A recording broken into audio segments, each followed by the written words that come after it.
The healthcare detective, Frank Lalli, has written a book for Simon & Schuster about how to get affordable healthcare, called Your Best Healthcare Now. It is available online, in-store, wherever fine books are sold. Mr. Lalli is also the health correspondent for Parade, the former editor of Money and George magazines, and a senior advisor to healthcare.com. And he is, as ever, on the case. Hi, Frank. What are you doing out there? Well, here's what I'm doing out here. Because I want to start off by making a promise. So I'm working on the Governor Cuomo scandal that's underreporting these nursing home deaths, COVID deaths in New York State. And Cuomo's facing now criminal investigations, that's plural, for hiding what looks like 50% of the nursing home COVID deaths in his state. That's a really big story. It's evolving fast. But it's not the only nursing home undercounting scandal in this area. Sources are telling me that undercounting nursing home COVID deaths by 25% or more is rampant. It's in Connecticut, it's in surrounding states. It's hard to pin it down at this point. A lot of people don't want to talk about it, but I will get it nailed. And next week, I'll describe the undercounts in detail. I'll spell out what needs to be done to get the real counts so people actually know what happened to their loved ones. And importantly, more importantly, what needs to be done to reduce the number of nursing home infection deaths. COVID-19 is not the last infection that's going to run through our nursing homes and our communities. And if we ignore it, we're inviting more of this. Look what's going on down in Texas now. You ignore climate change, well, guess what? 10 years later, it bites you. And we face a similar situation with this nursing home undercounts. We'll get to the bottom of the story. Stay tuned. Okay. Today, I want to clear up some of the widespread misconceptions about COVID-19 vaccines. So first, on Monday, some nice news. Carol and I joined the lucky 10% in Connecticut who over 18 who've now gotten their second vaccines. We're very thankful to the staff at the Pratt & Whitney megasite where we got our shots. They're terrific. And for Pfizer itself, for the vaccine that we got. The shots have given us some peace of mind and a measure of freedom. Remember freedom? In 2 weeks after these shots boost our immune system fully, we're planning to socialize again with other people who've gotten their second shots. We're going to be careful. It's just going to be people with 2 shots as well as us. And we're also going to invite people over to the house. Remember when you could do that without fear? And we may go out to restaurants with the right precautions at limited capacity. So that's peace of mind. That's freedom. Thank goodness it's finally getting here to people with the shots. But look, like a vast majority of people, neither Carol nor I had any adverse reactions. I know there's a lot of worry about adverse reactions. The big worry is anaphylactic shock. That's an allergic reaction where your throat actually closes, very serious, end up in the hospital, ER. But if you've never had to use an EpiPen in your life, you're 99.9% safe. Okay, here's the facts. In the clinical trials, only 20 severe cases were reported of anaphylactic shock out of 2 million trial shots. Now, apparently it's slightly higher for Moderna, but I'm talking about just a tick. Still, the vaccine staff is going to be very careful. They're going to ask you if you've ever used an EpiPen. They're going to ask you about your allergies. If you have, they're going to put you in a separate area. They're going to monitor you closely, certainly for 30 minutes after you've gotten the shot, because that's when the allergic reaction can begin. You'll be in good hands. The other worry is getting flu-like symptoms. A lot of people talking about this within 48 hours after getting a shot, either the first or the second.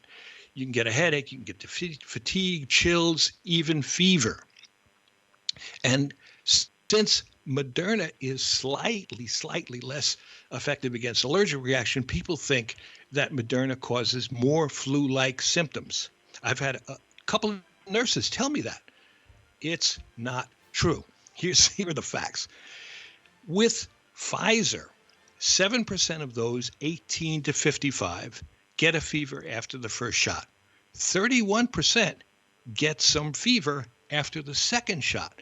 With Moderna, those numbers are only 1% and 17%. Now, you can't pick and choose your vaccine, but the fact is, if you get Moderna, you actually probably have a good chance that you will not get the symptoms that we've talked about. There's also confusion about what those flu-like symptoms signify. So, who needs a day or two of flu? I'm not anxious. I got to walk my magnificent dog, Mishka.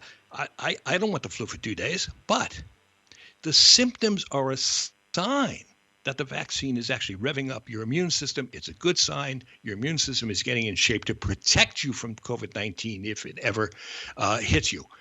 Younger people with more robust immune systems, this makes all the sense in the world, are more likely to get the symptoms because their immune systems will rev up quickly and cause the reactions. But experts say seniors who don't have a reaction, that's us, right? Not to worry. Seniors like Carol and I who don't get the reactions are fine. Here are the numbers. With Pfizer, 4 out of 5 people over 55 do not get a fever. 4 out of 5. Still, with either Pfizer or Moderna, you're 95% effective against COVID-19 after 2 shots. Pfizer seems to be 90% effective after just 1 shot.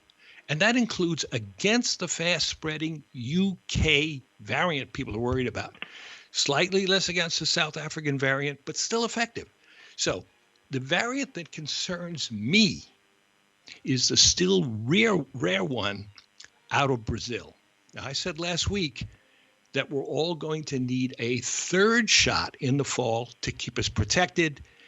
And guess what? This week, no less than Bill Gates said that on national TV. So I'm in good company. Okay, so Jill, I hope this has cleared up some of the confusion about the vaccines. But do you have any questions, any concerns, anything you're hearing from your friends and listeners?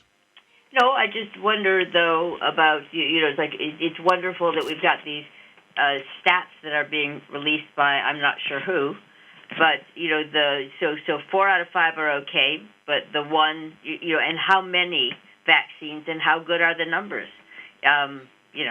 So I think that people are going to,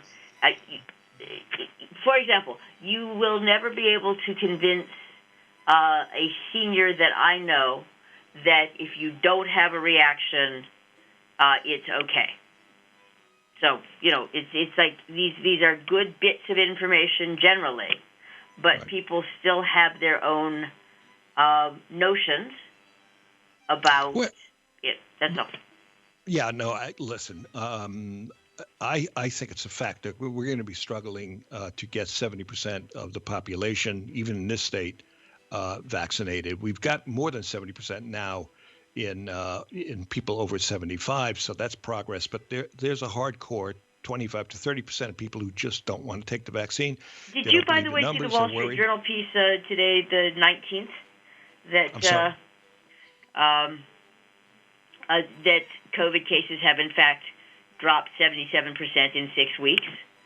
Yeah, there's real progress being made. And that's not just that's by the way, that's not necessarily vaccine. What has happened is there has been a massive improvement. I don't know if this is in the article, but there's been a massive improvement in the actual tests now, because as jokey though it was, tests, apple masking, juice, Red Bull, they were all testing positive for COVID. We all remember that. Yeah, so, it's a lot. It's a lot of things, and it's good news. Let me answer specifically. You said, where do these numbers come from? They come largely from the clinical trials, and now they're continuing to monitor it. So that's why they can say, hey, guess what? We're discovering that with the Pfizer vaccine, it's 90% effective after just 1 shot, and now they're looking at the Johnson & Johnson, which hasn't come on the market yet, and thinking, you know what? If we have 2 Johnson & Johnson shots, we can get up to 95% with that vaccine as well.